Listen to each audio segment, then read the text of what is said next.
Yeah, check it out. Y'all want to win a free vacation to the jungles of Costa Rica this summer and help support the Scott Horton Show? You can. Joshua Hughes, peace activist and permaculturalist, runs Verde Energia Pacifica, an intentional community in the mountains of Llanos de Periscal, Costa Rica, and he's offered to raffle off a week's stay to listeners of this show. Airfare is on you, but transportation to and from the airport, as well as a 7-day stay for you and a guest in your own private house with 3 meals a day is covered. You can learn and practice some skills, or just go for a swim in their river, pool, or waterfall, walk jungle trails, enjoy the views, do yoga or dance in the studio, make art, play music, check out a local soccer game, or simply relax in a hammock by the river and read. Raffle tickets are just $50. Stop by scotthorton.org/raffle for details. And anyone who enters will get half off on any future stay down there. scotthorton.org/raffle.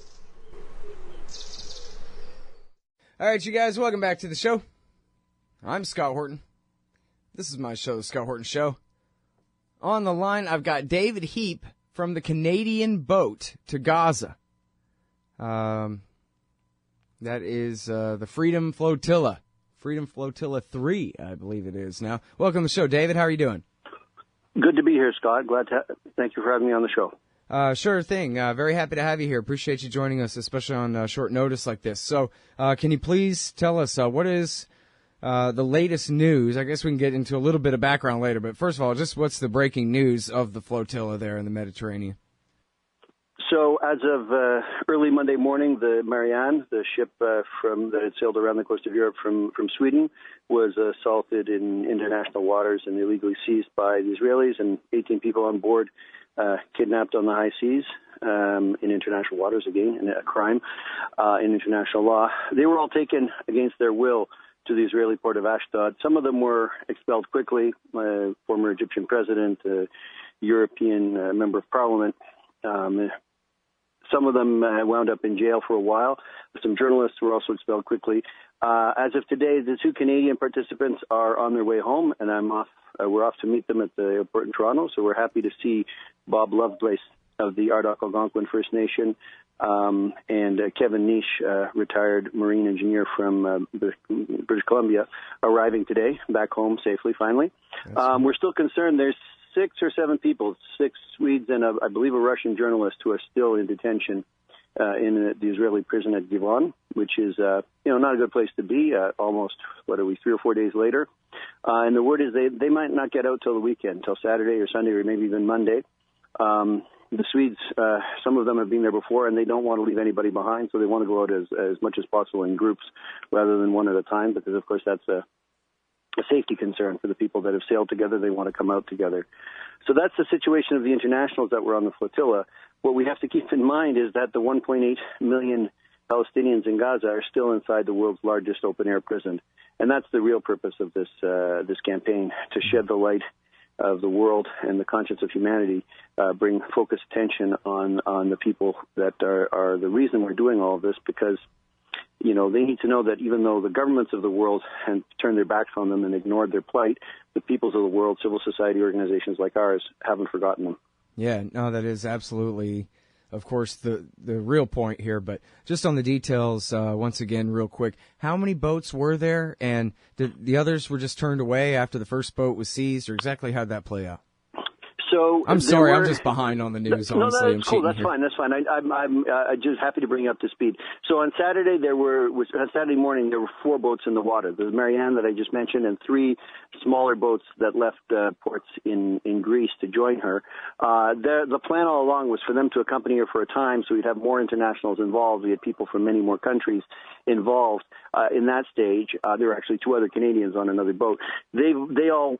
The plan all along was for them to turn back before the encounter with the Israeli military, so that we would have some people who were getting out in time to talk to the media and bear witness to what had happened, because, of course, the people that are inside don't get to talk to the world, right? And the Israeli government, the military forces, block all of the SATS phones and all of the radio signals on the boats when this happens, so there's no chance to tell the world what's going on. Mm-hmm. So we want to have some people... They lied initially, didn't they, the Israelis, and said, well, we just turned the boat back without incident, and they didn't say anything about boarding and seizing anyone. Yeah, He originally just said visited and inspected without incident.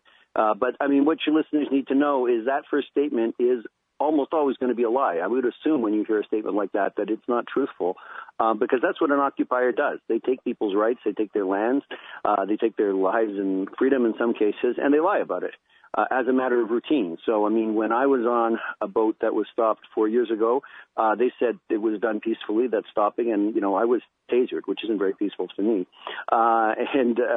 We know that at least 4 of the Swedish crew were tasered the other morning when they were boarded, but of course the Israeli military lies about that because they try to control the message for the first 12 to 24 hours, as I say, by preventing the journalists on board from doing their job, by taking all of the recording equipment and all of the broadcasting equipment.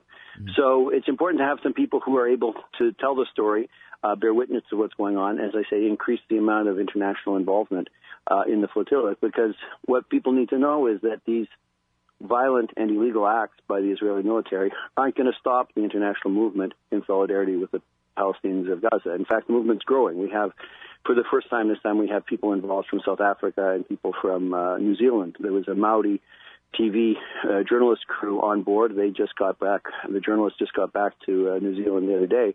So this movement is spreading and making more links between people-to-people organizations, even while governments like my government and the government in the States, one in Canada, one in the States, continue to give their support, unconditional support to Israeli crimes. Mm-hmm.